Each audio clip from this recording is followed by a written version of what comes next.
Good morning po, ma'am. I'm Carmela from Group 6. So for today, I will be presenting my written demonstration on how to properly conduct a prenatal assessment on pregnant mothers. So here is my client po. And of course, right before the client would arrive to the clinic, we have to prepare all the materials that will be used during the assessment, such as gloves, a stethoscope, a blood pressure apparatus, a thermometer, a cotton soap with 70% alcohol, a draping sheet, a hospital gown, which will be used during the physical examination of the mother. So, as soon as the client arrives to the clinic, we have to observe the preliminaries such as introducing yourself to the client, verifying the client's identity by asking her name, and asking a few details about the client, providing privacy by closing the windows or the curtains or the door, and ensuring aseptic technique by washing your hands thoroughly, or you could also use gloves, especially when there's really a need to touch the client, say for instance measuring the funding height of the client or conducting physical examination, which is important in conducting prenatal assessments on pregnant mothers. So, okay? Okay, so hello po ma'am, good morning. Ako po si Carmela. So, student nurse ng Bicol University. Kamusta ka po ma'am? Okay. Mabuti naman po, ma'am, kung ganon. Maaari ko po bang matanong, ma'am, if may past record na po kayo dito sa clinic? Wala pa. Okay. So, proceed na po tayo sa pag-fill up ng form. Okay? So, pwede ko po bang matanong muna kung ano po yung pangalan niyo po? Full name po. Okay? Okay. Mrs. Jenny Anyo Nuevo. Okay. Ilang taon na po kayo, madam?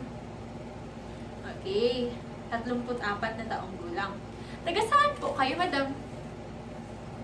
Purok 6, Bangkerohan, Legazpi City. Dyan lang po pala, malapit lang. Okay. Yung asawa niyo po, ma'am? Nasa bahay. Hindi niyo po sinama. May ginagawa. Okay. Nga pala, misis, ba't po kayo naparito? May matutulong po ba ako?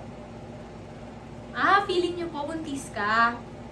Mabuti naman po, misis, na naisipan niyo pong dumalaw dito sa clinic. Alam mo po, mas mainam talaga kasi na nasisigurado natin ito para ma-detect rin po natin kung may mga posibleng komplikasyon sa iyong panganak, para din po ma-prevent na natin yung mga diseases, at saka at the same time, maturuan na din po namin kayo, or ako instead, sa mga kinakailangan niyo pong malaman sa iyong panganak po.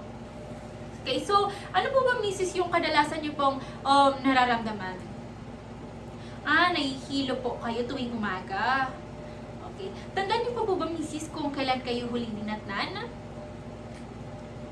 Medyo matagal-tagal na rin po yung misis, Halos magdadalawang buwan na. Meron pa po bang iba? Ano po? Mabilis kang mapagod. Okay. So, na-try niyo na po bang gumamit ng pregnancy test? Hindi pa. How about sa breast niyo po? May mga na-feel po ba kayong mga pagbabago? Like, iba na yung color? Di mo pa sure. Sige, tingnan natin po mamaya. Okay, so, first time niyo po bang pagbubuntis to? So may anak na po kayo, twins. Babae po ba or lalaki? So parehas babae. Nasundan naman po ba yun, misis? Nakunan po kayo. Ilang beses po ba kayo nakunan? Okay, isang beses lang. Kamusta naman po yung misis, yung nakaraang baby nyo po, yung twins nyo po? Normal naman po ba yung delivery? Or may mga naging problema po ba during panganganak nyo po? Okay, so, sige po. Kailan nga po ulit, misis, yung huling dalaw nyo po? Para matukoy po natin yung kung ilan weeks na po kayo buntis at saka yung estimated date of delivery. Okay? Kung ano, Agosto, 22. Okay po. So, okay, August minus 3 months, 22 plus 7 days, 2021 plus 1 year, it was May 29, 2021, 2022. Okay, so Agosto, ilan nga ang Agosto? 31 days. September, 30 days. October, 26 days. Plus, equals 87 divided by 7 equals 12 weeks and 3 days. 12 weeks and 3 days. Ayun po, Mrs. Okay? So, ang estimated date of delivery nyo po ay Mayo 29, 2022, tsaka 12 weeks and 3 days na po kayong buntis. Ngunit, para po masigurado po talaga natin, maaari po tayo magsagawa ng iba't iba pang test, like ultrasound or pregnancy test po. Okay po? Okay. So, doon naman po tayo sa past medical history. Maaari po rin po bang matanong, Mrs., if ever meron po kayong mga past diseases like diabetes, hypertension, heart problem, neuro, wala man po? Wala man. Okay, so mga surgery po or operation sa past, wala din. Violence po, Mrs. How about po sa allergies, drugs, ganun? Okay po. How about po paninigarilyo? Or pag-inom ng alak, beer, drugs po? Okay, so wala naman. Okay, so ilan po ba, Mrs., yung agwat nyo ni Mr.?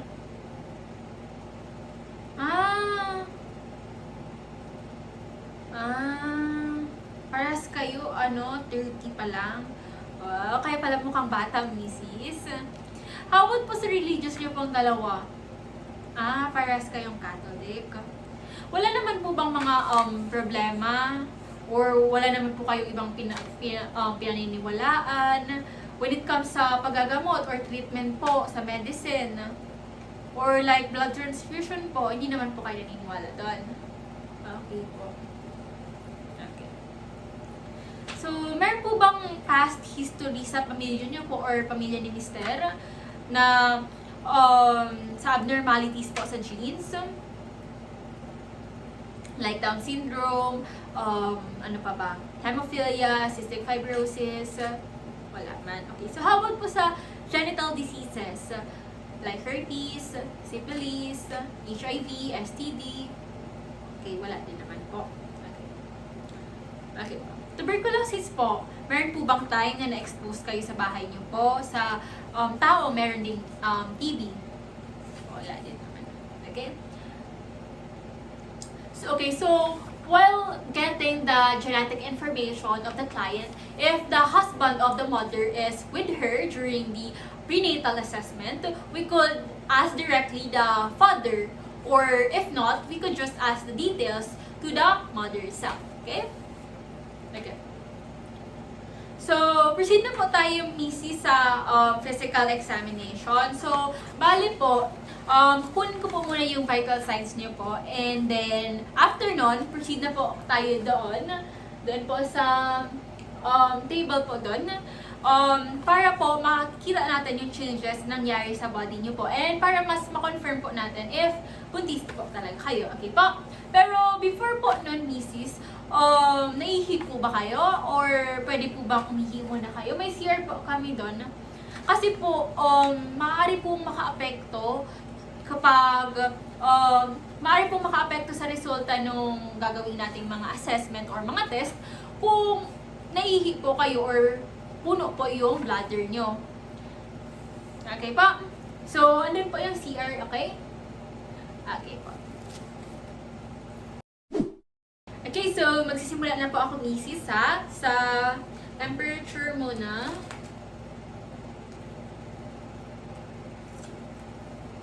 Okay. Inisan muna natin. Okay, ilagay sa trash bag. Okay, so habang kinukuhaan ko po kayo ng temperature, kukunin ko na din po yung pulse rate plus respiration rate niyo po, okay? So, relax lang po kayo, Mrs.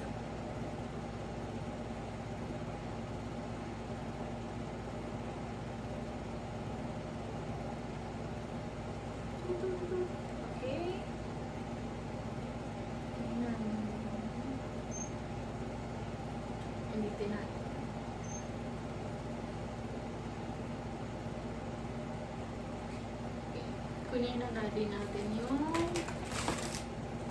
blood pressure.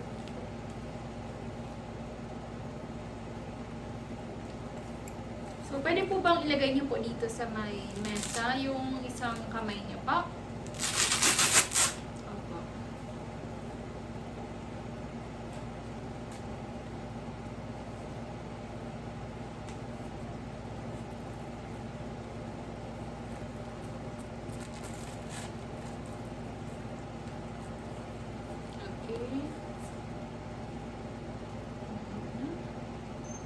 Okay, kuha ulit ng cotton. And then, linisan.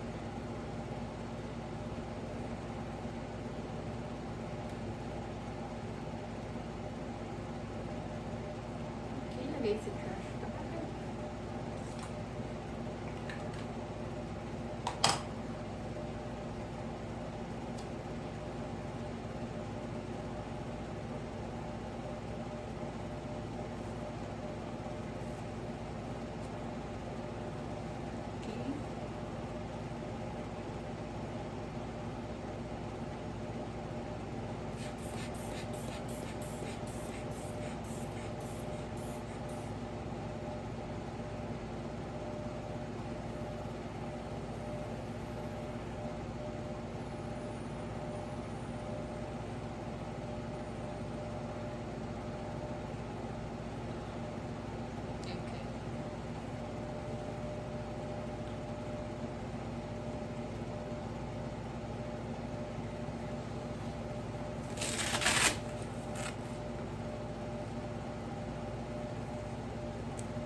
Okay po, Missy. So, sa temperature nyo po, slightly increased po siya.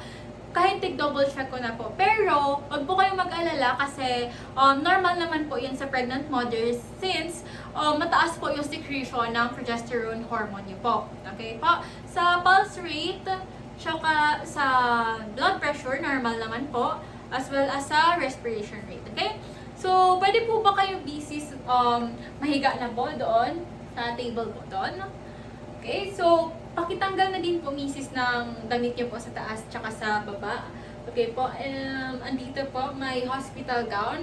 Maaari po bang magbihis po muna kayo dito. Tsaka tawagin niyo na lang po ako misis kapag okay na po ang lahat. Okay? Okay. Okay, so okay na po kayo, ma? Okay, so I already washed my hands again to observe the aseptic technique, and also I will now put on my gloves to avoid transmission of any microorganism present on the body of the mother and as well as on my hands. Okay?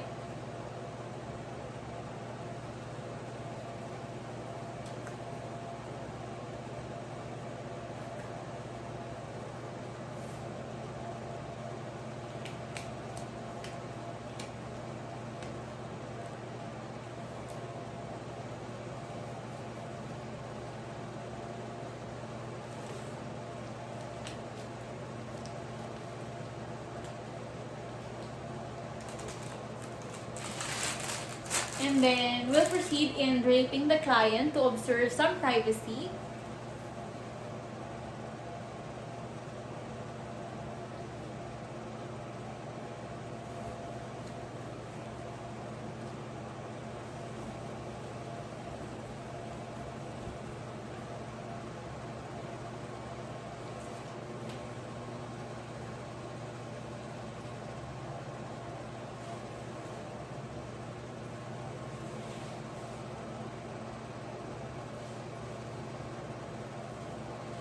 Okay, so we'll now proceed first in inspecting the head of the mother. Okay, so sa head naman ng mother, we will inspect the size and the shape. If meron bang microcephaly or acromegaly yung mother. And we have to inspect also sa involuntary movement kasi it will be a sign of neurologic problem or neurologic disorders, ha? mother. And then, inspect for any lesions or lumps present sa head ng mother. And then, if may difficulty moving pa yung head and neck ng mother, or kapag na-observe mo nung papunta siya sa clinic or kapag naglalakad siya, if meron pa siyang trouble sa walking or nahihilo madalas yung mother and may loss of balance, which is a possible sign of a stroke. Okay, so we have to take note of that. And then sa lumps and sa lesions, which may be a possible sign or possible sign of cancer. Okay? So, wala naman, sa mother, wala naman siya, and symmetrical naman yung head ng mother, wala naman lesions and lumps, and wala naman siyang difficulty as what I observed nung naglalakad siya sa clinic. And sa ears naman ng client, we will observe kung may obstruction ba sa ears ng client using a pen light, of course, para makita natin siya ng maalas. Okay?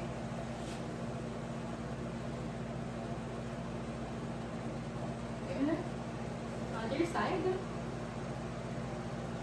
Okay. And then we have to conduct again some certain tests such as the Weber test, the whisper test, the rhyme test. Okay? So sa whisper test naman po, madam, may bubulong po ako sa inyong words. So gusto ko pong ulitin niyo po kung ano po yung narinig niyo. Okay? Okay, very good. Okay po.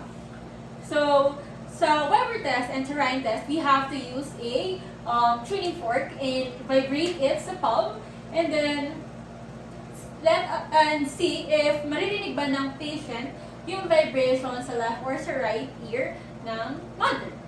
Okay? So, let's proceed now in the eyes of the client. So, first is the visual acuity. So, ma'am, meron po tayo Snellen chart over sa harapan niyo po. So, 20 feet po yan, and gusto ko pong sabihin niyo po kung ano po yung mga nakikita niyo pong letters. Okay? Okay. Okay. So, sa visual acuity, makikita natin if the client has myopia or presbyopia or nearsightedness, presbyopia or farsightedness. And then we have also to take note of the discharge. If meron bang discharge sa eyes ng client, lesions, masses. Okay, so let us see kung may discharge. Then we have also to palpate it para malaman kung may lumps. And then we also have to conduct a light reflex test. Okay, so ma'am, mag-shine po ako ng light sa mata niyo. Okay ba?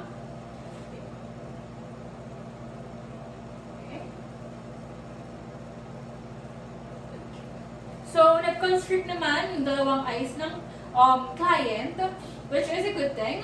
So, we also have to take note of the color of the eyes of the client. If meron bang jaundice, conjunctivitis, episcleritis, or hemorrhage yung mata ng client. Okay? So, sa nose naman po, ma'am, mag-shine po ako ulit ng light. Okay po? Okay po.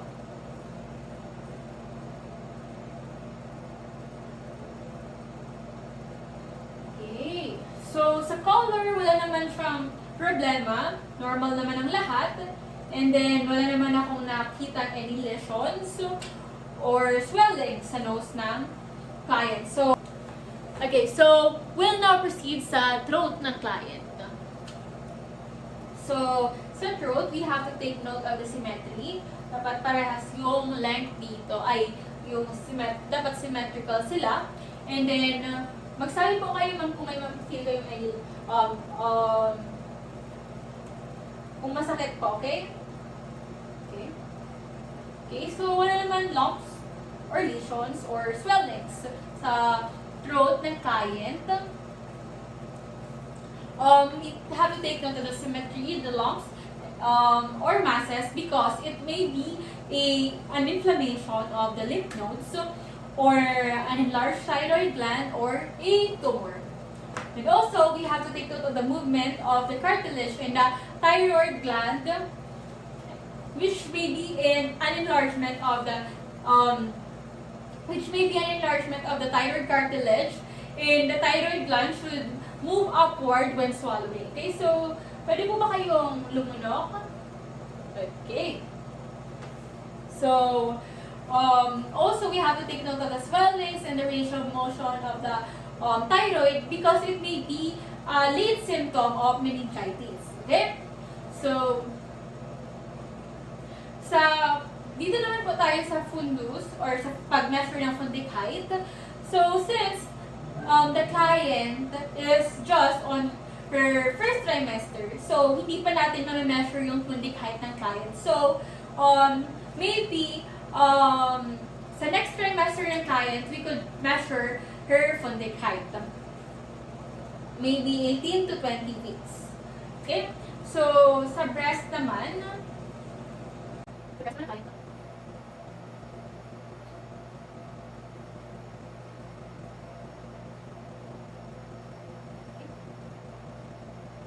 okay, so sa breast naman ng client, we have to see if there are changes like an increase in the breast size, which is just normal for pregnant mothers. Okay? And then the areola should darken and the diameter increases, which is also a sign of pregnancy. Also, sebaceous glands such as the Montgomery tubercles, which prevents the nipples from cracking during lactation. So, ayan, makikita naman dyan sa breast ng mothers, which is very dominant yung Montgomery tubercles ng mother. And also, makikita mo din na medyo nag-enlarge yung areola, yung diameter ng areola ng mother. Okay? So, we have to palpate as well yung breast ng mother, upward and downward, and also circular. Okay? Hahawakan ko po siya, ma'am. Okay? May nafe-feel po ba kayong any pain? Ante? How about dito? Okay, ante. Then? Okay. Okay, so, ito po, circular naman. May nag-feel po ba kayo, ma'am? Okay. Okay po. Okay, so, meron po ba kayo nag-feel na any discharge? Colostrum? Okay. Okay. Okay po. Okay, so sa heart naman po, ma'am. Hinga po ng malalim. Exhale. Inhale. Exhale. Inhale. Okay. So, for pregnant mothers, the heart rate increases 10 minutes per beat, which is just normal. So, as well as, meron din tayong tinatawag na supine hypotension, in which na-experience siya ng mothers when lying in a supine position due to the pressure of the vena cava that obstructs the blood flow of the mother. So, basically, kadalasan na experience ng mother is yung lightheadedness and also faintness, then palpitations, ayun. So, sa varicosities naman, okay, so wala naman akong normal naman siya. Wala venal congestion. And then sa renal, so, kadalasan po or frequent po ba yung pag-urinate nyo or kadalasan kayong naiihik? Kahit wala naman kayong iniinom, gano'n. Okay. So, sa extremities, we have to take note of the presence of edema. Okay? So, sabi lang po kayo kung may feel kayong pain. Okay po, ma'am? Okay. About dito sa kanila. Palpate pa ako, okay? Okay. Ito naman po sa nyo. Sabi lang po kayo kung may pain kayo nararamdaman, ma'am, okay? Kabila naman po.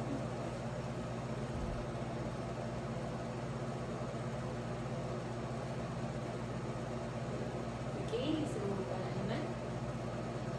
Okay. Also, sa skin, ng client, we have to take note of the presence of stretch marks, which kadalasan sa tummy area, and the linea nigra or the brown line sa umbilicus ng client na nag-divide sa left and sa right abdomen of the client. And we also have to take note of the melasma, darkened area sa face ng mother due to the increased production of melanocyte, and then palmar erythema, normal din siya sa pregnant mothers, and then vascular spiders. And the next is we have to examine the vagina of the client. Okay? So, okay po ma'am. So, pwede po ba kayong bumuka ka ng slide? So, we have to position the client in a dorsal recumbent position. Okay? So, buka ka po kayo ma'am ng slide. Then, drape the client. As I've said earlier, we have to drape the client.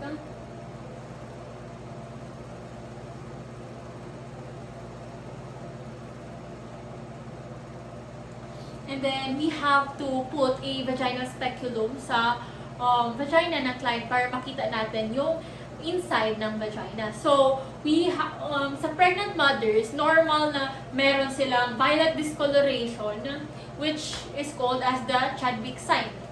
Okay? So, meron ding normal na may leukorrhea yung mother, which is a whitish gray with mousy odor discharge. Okay, so let us shine a light sa vagina ng client para makita natin. Okay? Say for instance, merong vaginal speculum sa vagina ng client, and we have to shine a light para makita yung interior.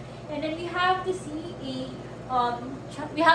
Chadwick sign, which is, as I said earlier, a violet discoloration, which is just normal for pregnant mothers. And also, merong mousy odor talaga yung vagina ng client for pregnant mothers.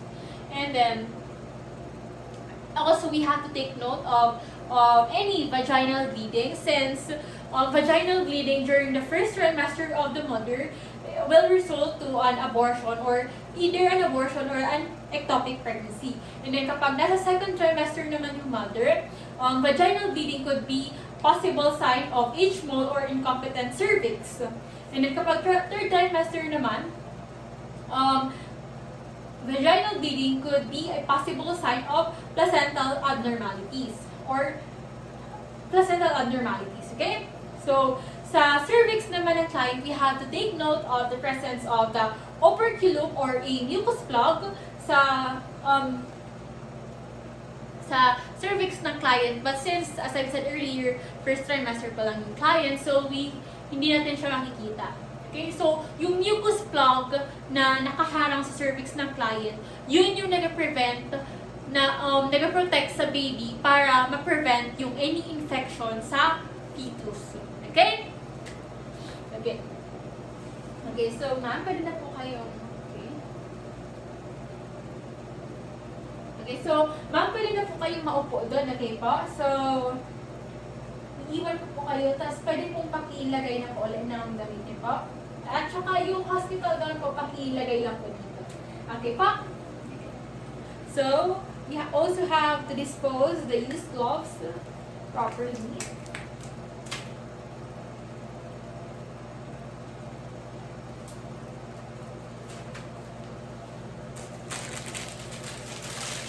And then put it on the trash bag.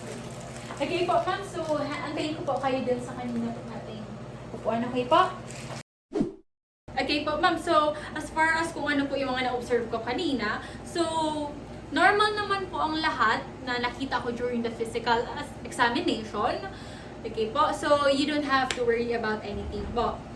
And, pwede ko po bang malaman po, ma'am, misis, sa medications, if mayroon po kayong mga gamot na sinusunod or iniinom po? Okay.